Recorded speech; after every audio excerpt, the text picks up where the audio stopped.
to Menopause Morph, your time to change. We're here to help you thrive through your menopause, bringing you experts in many fields to help you from perimenopause to menopause and beyond to become the strong, vibrant woman nature intended you to be. Hosted by Pauline McCarthy of the Pearls of Pauline, pearls of wisdom, compassion, and joy.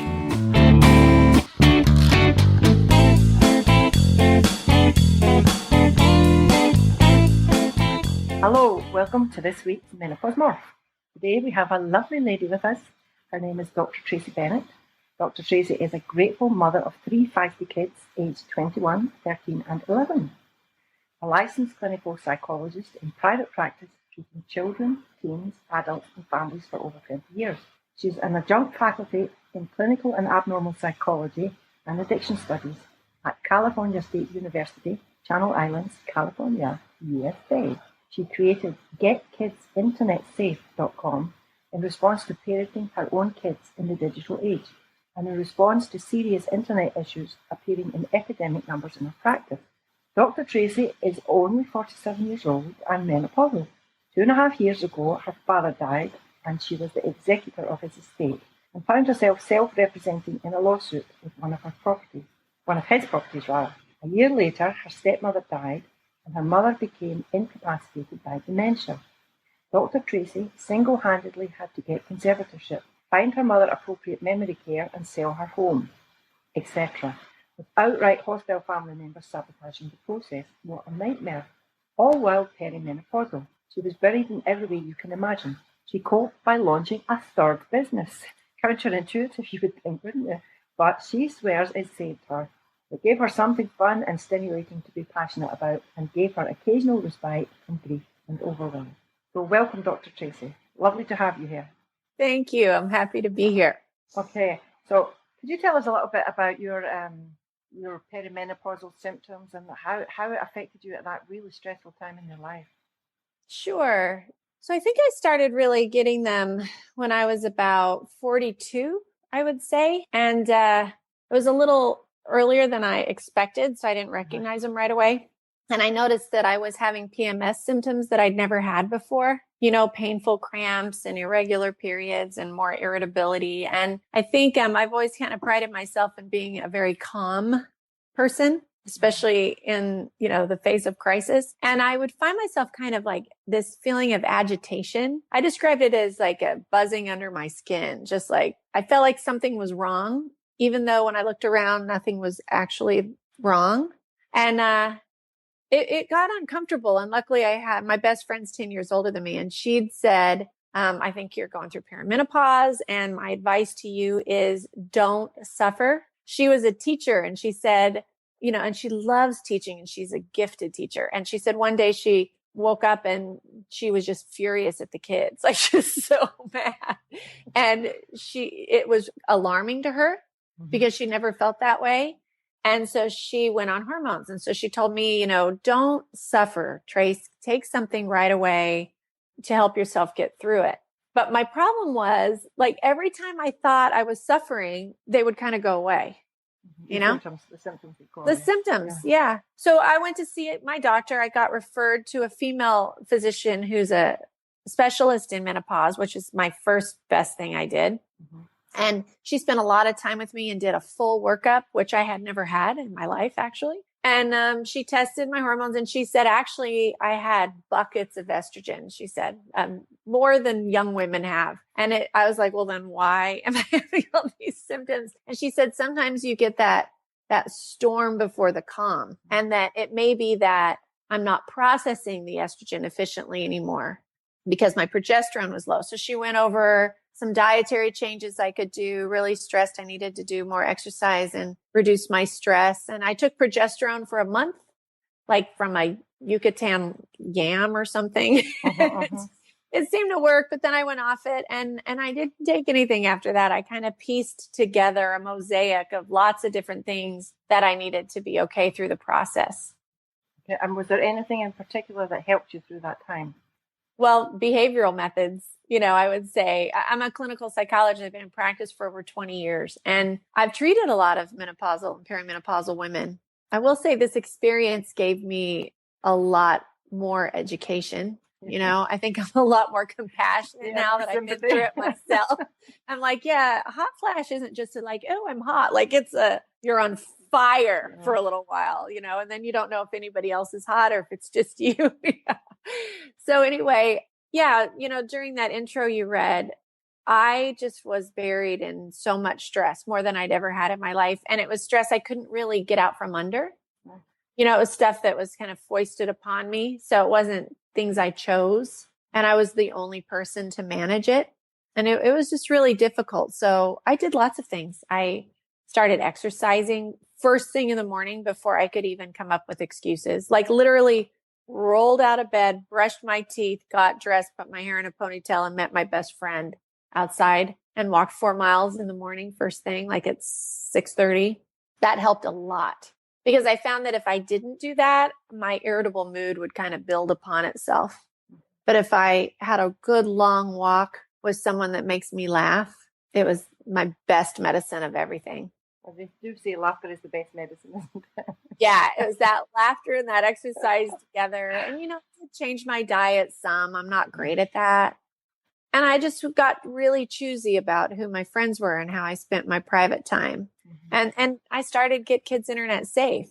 You know, I looked around, I thought about how I'd handled stress in the past, and I'm a life learner, you know, because I have a PhD. I love going to school. I teach at the university. I just put me on a research project and I'm as happy as I can possibly be.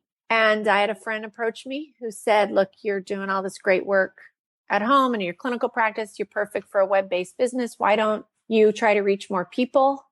And it was intimidating because you have to learn, you know, how to set up a website and how to design it and how to maintain it. And yeah, I had to go back and learn marketing and networking and you name it. Plus build parenting courses, which is what I do for Get Kids Internet Safe. I have a weekly blog that offers parents free information so that they can get screen safe without spending a lot of money or time. And then I also did some online video parenting courses. So I did all that. Anyway, my point is I was a one-woman show. Yeah. Yeah. I didn't spend our family's money on it yet. Yeah. I think a lot of menopausal women, they're in that stage where their hormones are leaving them and all their life they've been thinking, looking after the kids, looking after their husband, looking after the job, and maybe they're not really happy. And when the hormones leave them, it's like, why was I doing this crazy stuff all these years? Like, I want to be happy. And in menopause more, we are trying to encourage women to start their own business, to do what they want to do, to become the beautiful butterflies. We are in the chrysalis stage just now, and our bodies are hot and sticky, and we're all changing, and it's like we're going to come out as beautiful butterflies. But what is that butterfly going to do? You know, and we should do what my top is covered in butterflies today. Can you see it? You know? To be happy, you have to do something that you love. You know, they say do what you love. It's obvious from talks that we've had before that you really love your kids and you want them to be safe. And this is why you started this program. I think it's a great thing because sometimes people will say, oh, I don't know what to do. I'd like to be my own boss, but I don't know what to do. But think of something you really love and something you want to do. And there is always something if you really put your mind to it. And so, of course, many menopausal women, we don't have young kids, but some of us have grandchildren. So I think this would be really good to get to know this. Give us again URL. GetKidsInternetSafe.com. No spaces. Okay. And does it cost anything or is it free? No, you have. Well, in order to get to the blog, you just have to provide your email address and it stays with me. I don't give it away to anybody. And then once a week, you get a free blog article delivered to your mailbox. And that part's free. I have 78 blogs or something. So it's stuff like how to get a restful sleep by avoiding screen media and certain parenting strategies, sex ed, neuromarketing that happens with gaming devices and on-screen behavior. I mean, lots and lots of different articles that not only talk about the risks of screen media and the benefits of screen media, but what kind of parenting strategies to implement to keep your kids internet safe. And do you have it for different age groups? Because I would imagine that things that you would need to be concerned about for young kids, like in kindergarten, would be different from kids in high school, would be different from kids in college. Very much. Yeah, no, I talk about from 0 to 17, really, because screens are now marketed for infants and toddlers, which is a tragedy because we don't have science behind that at this point. There's no learning to be done on the screen other than interactional video like what we're doing, Skype. So I talk about developmental characteristics of every age group and how screen media can integrate into a child's life without interfering with other healthy activities. And, it feels good to, here's why I love Get Kids Internet Safe, because I love children. I raised mine to 21 without much issue because social media wasn't that big then. But now my 13 and my 11-year-old, they've had handheld devices in their hands since they were little teeny. And it's just changed dramatically. So I've been mothering for 21 years, got my oldest through, and then the little ones, I really needed to build a program. And so, my selfish activity of starting a business to help myself get through a tough time still gives service. It still makes the world a better place. It's good for my kids. It's good for my clients, and it's good for parents. So it's a feel good, selfish activity, And I come from a family of addiction. So I was thinking, geez, I don't want to slip into something that's going to be dangerous for me. So I thought, what am I addicted to? And I was like, well, I really like my screen media and I really like research. So maybe I can turn this passion that I like into something that's really good for me and my clients and the public. Do you think some of this internet stuff is bad for adults as well, without them really realizing it? There's no question. I wrote an article, Your Cell Phone is a Nuclear Football. And do you know what a nuclear football is? No. Nobody seems to know. No. The nuclear football is the black briefcase that the American president has within 5 feet from him that has the nuclear disarmament codes, disarmament codes. I understand that. So I treat kids, teenagers, and adults in my practice. And oh my goodness, the shenanigans that happen on screen media. And it's not just kids and teenagers, adults as well. I think we just don't know how to manage it very well. And we don't anticipate what kind of consequences there are. So it takes a deliberate strategy for us too, so that it doesn't interfere with our relationships, with our parenting. When I started this business, I sat the kids and my husband down and I said, look, you guys, I've been a mom for 21 years. I do all the cooking and the cleaning and the grocery shopping, and I work, and I just can't do it anymore. I'm worn out. This is too hard for me. I need your help. So my husband, which is amazing. Now I wish I'd have asked for it sooner. Yeah. He said, I'll start cooking. I'll do the shopping and the cooking. And I was like, okay, and he started and he just grilled meat and did a bag of salad, and you know what? I was like, beggars cannot be choosers. I'm not going to complain. And since then he's broadened into all these great meals, and he still does most of the cooking and not the cleaning, the cooking and the grocery shopping. And then the babies, I said, you guys, what would you think if I started another business? I'd be working more here and there on the weekends and writing, and I wouldn't be as available to you. But, I really need something for me now. And they were like, okay, we'll do whatever you need to, Mom, and I let the house get a little messier. Yeah. I had a conversation like that with my boys. We were sitting around the dinner table and I said to them, okay, I do everything around here. And now it's time, I want you guys to do your own laundry. And I have 2 teenage boys, and they went, oh, laundry, and my husband was laughing. And I said, what are you laughing at? You're doing your laundry as well. And did everything turn pink for a while? Because they put the red actually, my husband went into sort of protest, and what he did was he didn't do any laundry at all. And I didn't realize how many clothes he had. And I think it was actually 3 months. And this pile of laundry was almost reaching the roof until he had nothing left to wear. And then he did laundry for 1 week. So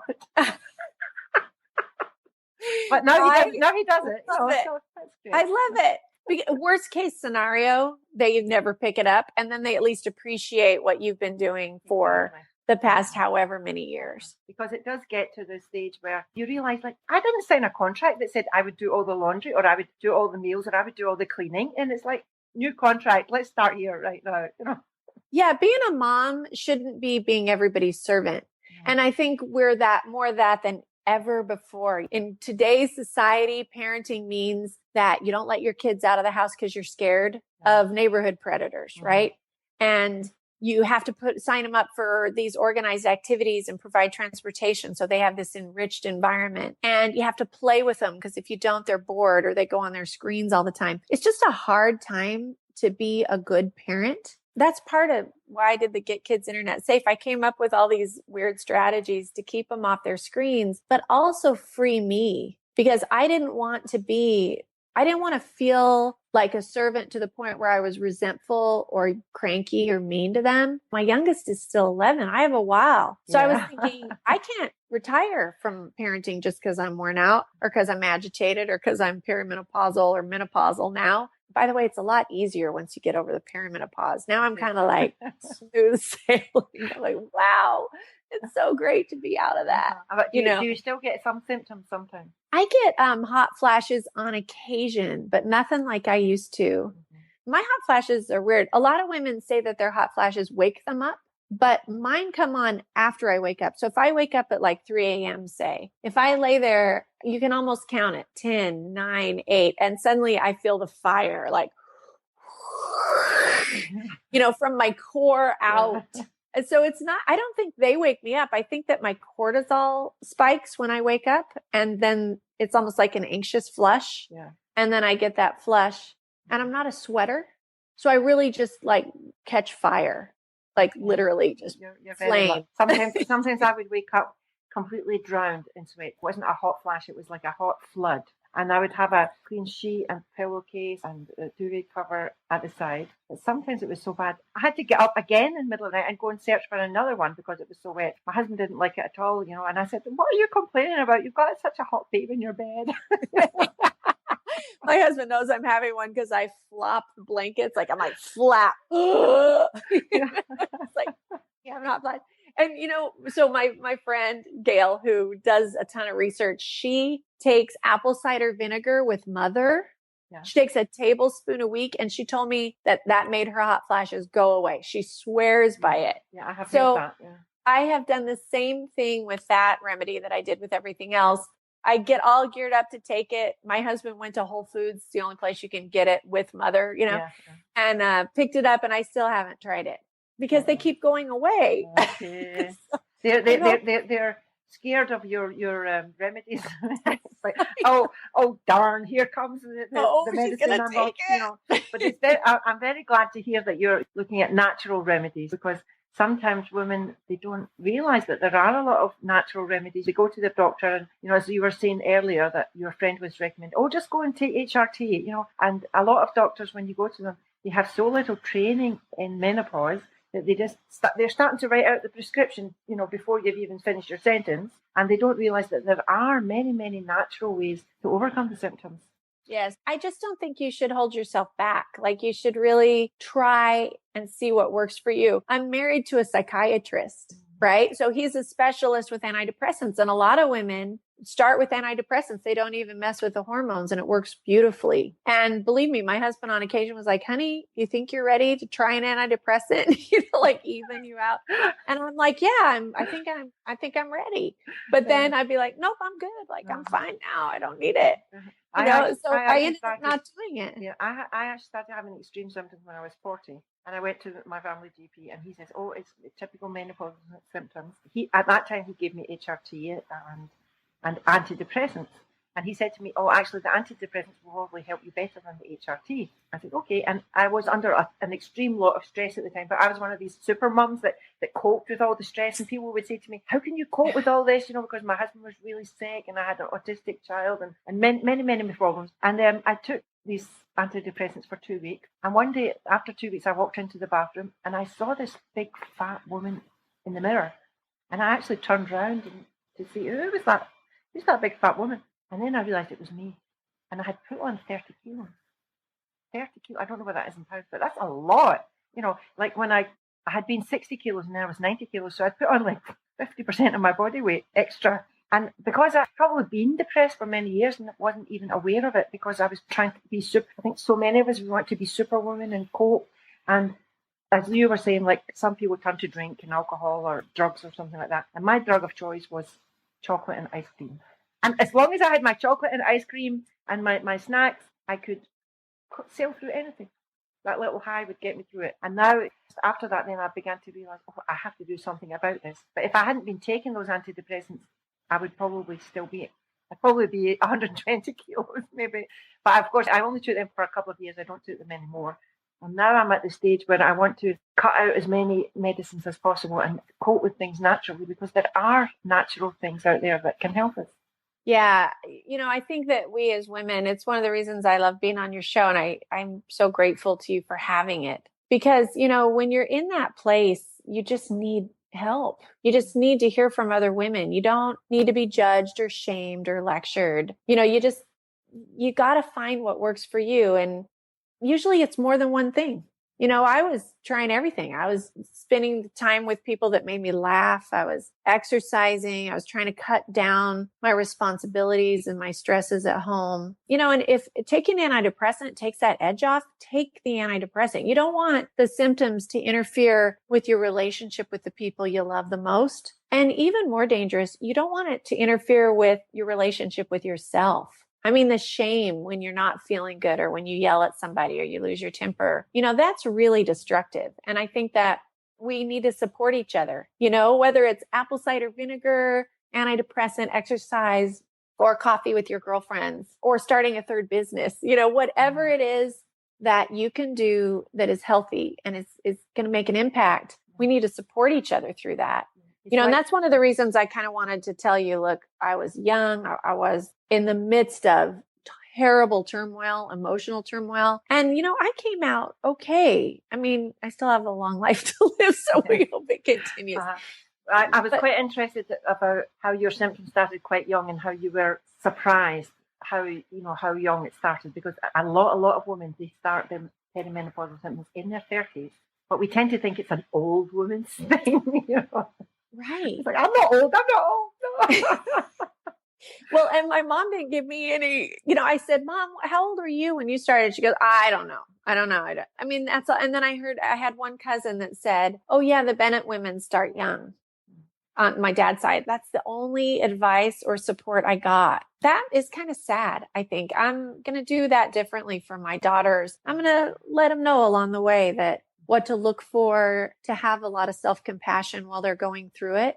And certainly to keep your marriage strong, because I was really hard on my husband. When I was feeling agitated, he was my lightning rod. He stuck up the highest. So I was like, I'm not happy, and it must be our marriage. And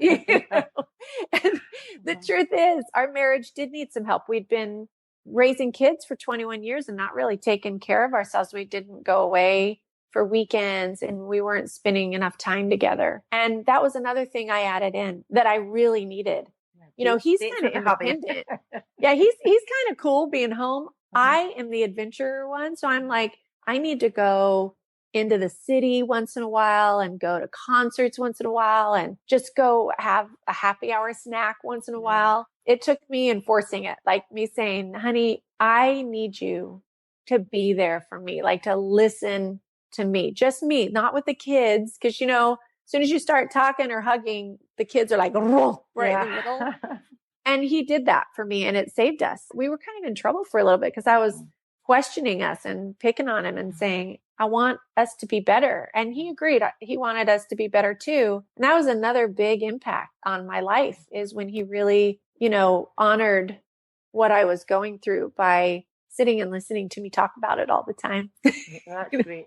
A lot of women, sadly, get divorced during their perimenopausal years. And then a few years later, when their symptoms subside, they think, why did I get divorced? I still love this guy. Which I totally get. I mean, I was kind of wacky for several years there, kind of wacky. I even hung out with friends that I hadn't hung out with. It was like a second adolescence.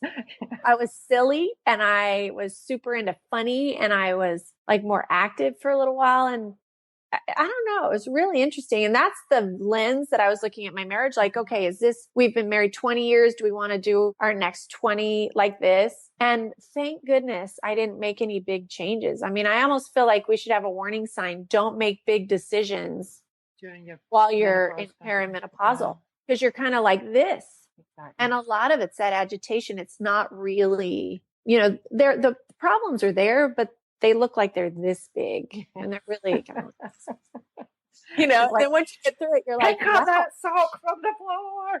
exactly. I can't pick up one more sock ever again. Like ever, you know. Then you get through it and you're like, wow, I was kind of freaking out, you know. And women, don't we need to tell each other that?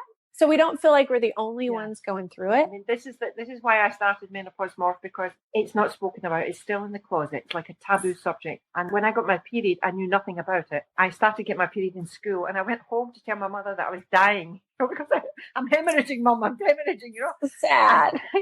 And so I didn't. I vowed to myself then that I would always know what was happening with my body. And actually, I studied medical science, so I thought I knew about my body. And when I started having these symptoms and the doctor said menopause, I didn't know anything about menopause. And when I looked online, it was like this was maybe 5 or 6 years ago, there was just talking about hormones and estrogen and luteinizing hormone, but no support group or no.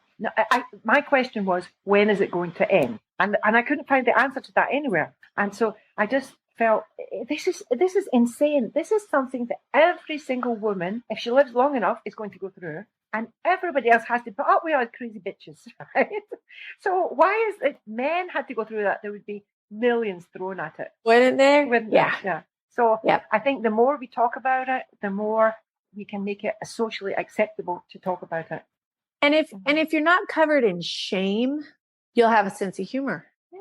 And you know? Great just now. There's a lot of actresses and famous people beginning to talk about it. I think our generation is like the generation before, they were like more sedate, but now the flower power people are coming to.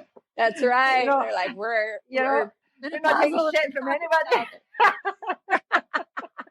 We need to come up with a movement like it's like the burning the bra movement, but for menopause, right? I don't know what that would be, like burning sanitary napkins.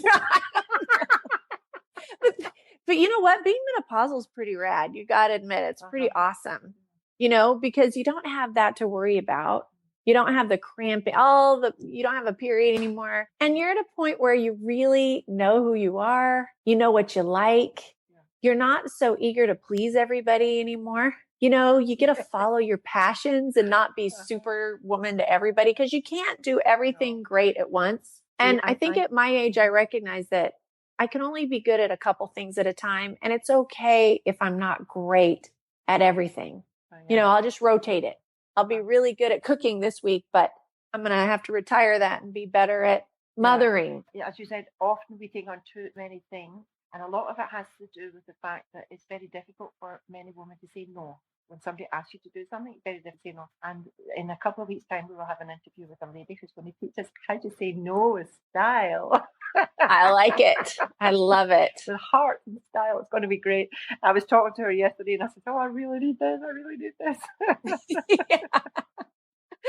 Yes, this is my first interview where I actually got to talk about my personal life, because I'm usually, plugging Get Kids Internet Safe, which I'm super passionate about and I love it. But my message is that, as a woman, you can start a new career, with all that angst. You can do service with all that angst.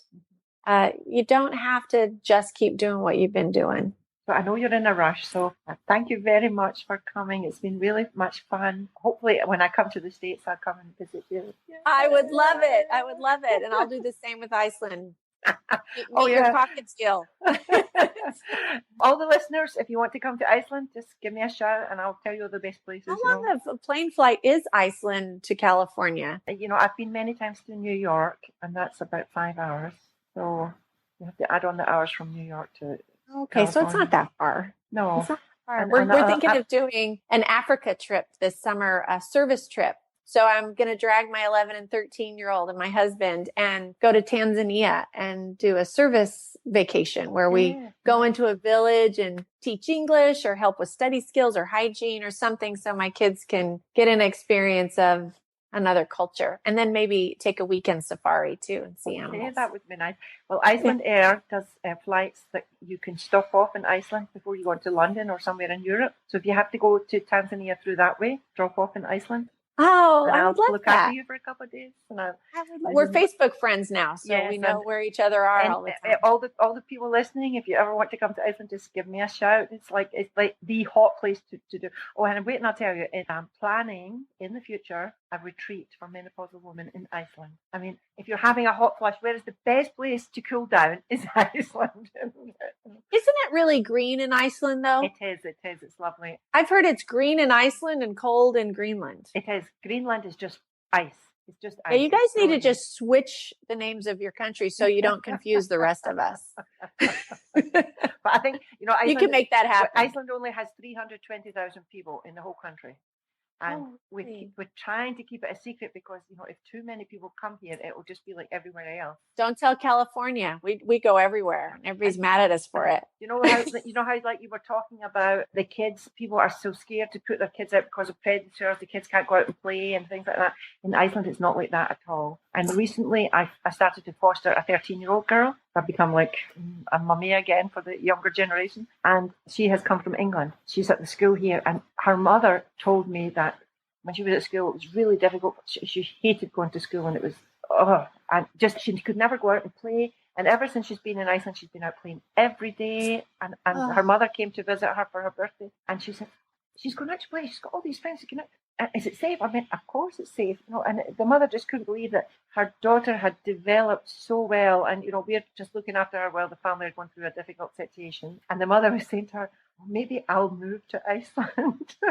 Oh, I mean, just the difference you made for that little girl is enormous. Yeah, we have animals. Our secret is we have dairy goats and chickens and pigs. Oh, wow. We don't have a big yard, but we have enough of a yard that this gets my kids outside climbing trees and taking care of animals. That's like my screen safe trick is just to put stuff in my yard so that they're outside a lot, because I have no tech days where they're not allowed to be on a screen. Okay. And other days they spend a lot of time on their screen, so they're hardly picked on. But being outside in nature, it's great. Talk about being healthy. And for us too, when we're menopausal, right? Taking hikes and getting out there. Well, we actually, 2 weeks after the girl came to me, a friend contacted me and said, can you take my dog? We have new neighbours and they're not giving us permission to have the dog. And so we took the dog. I said to the girl, if we're going to take this dog, it's your dog. Will you look after it? Yes. And so she's taking it out for a walk, but it's a sheepdog, so it's kind of dragging her, Oh. And then she said, it's more hard work than what I thought. I said, well, you promised. She went, okay. So we're taking it to doggy training, and I'm getting trained as well because you have to learn how to be with the dog. But the most amazing thing is that in the morning she goes out to school, and then I take the dog for a walk. I had a heart attack in January, and the doctor said to me, you have to do regular exercise. And even though I knew I had to do this, I was still busy in the house doing things. And one time I actually said to my husband about 2 months ago, do I have a death wish? The doctor said I must exercise, and I'm not exercising. And the doctor says I have to eat healthy, and sometimes I don't really eat healthy. It's like, it's hard. It's hard to make those changes. And I really believe the universe sends you what you need. And so the universe sent me this dog, which is getting me out walking. I have a dog walking as well that I walk too. Post a picture of your puppy. I'll post a picture of mine too. Okay. They're our next loves. So we're running out of time. So yes. I want to say thank you very much. It's been great. And I'm sure our listeners have been like a fly on the wall listening to these two girlfriends chatting away. And thank you very, very much for coming. Oh, Pauline, thank you for having me and for doing what you're doing. I think it's really important. Okay, thanks. Bye. Bye-bye.